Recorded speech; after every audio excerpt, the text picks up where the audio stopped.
അവനിവിടെ ഇല്ലേ? ഞാൻ ഇപ്പൊ വിളിക്കാം. നിങ്ങളുടെ കൂട്ടുകാരെ ഈ രാവിലെ ഇവിടെ നിൽക്കുന്നതിന്റെ കാര്യം എന്തുവാ? അവര് സാമാ? അയ്യോ, അവൻ വണ്ടി വേണോന്ന് പറഞ്ഞത് അതിനായിരിക്കും. വണ്ടി അങ്ങനെ എല്ലാവർക്കും ഒന്നും കൊടുക്കാൻ പറ്റത്തില്ല. എത്ര രൂപയുടെ വണ്ടിയാന്ന് അറിയാല്ലേ? ഞാൻ എന്റെ പൈസക്ക് മേടിച്ച വണ്ടി, അത് ആർക്ക് കൊടുക്കണമെന്ന് ഞാൻ തീരുമാനിക്കും. നീ വെറുതെ ഇതിനകത്ത് സംസാരിക്കാൻ നിൽക്കണ്ട, നീ നിന്റെ കാര്യം നോക്കി പോ.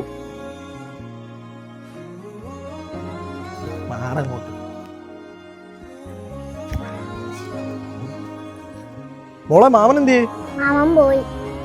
പോയോ? കാര്യമായി. ഇപ്പൊ പഠിച്ചില്ലെങ്കിൽ എപ്പോഴാ നീ കൊണ്ട് പിടിച്ചേ? എന്നെ കൊണ്ട് ഇതൊന്നും ഓട്ടിക്കാൻ പറ്റത്തില്ലടാ. അതിനല്ലേ ഞാൻ പഠിപ്പിക്കാം. നീ കൊണ്ട് കേറാ. ഞാൻ എവിടെ കൊണ്ട് ഇടിച്ചാ ഞാൻ നോക്കിക്കോളാം. കേറും. പയ്യെ.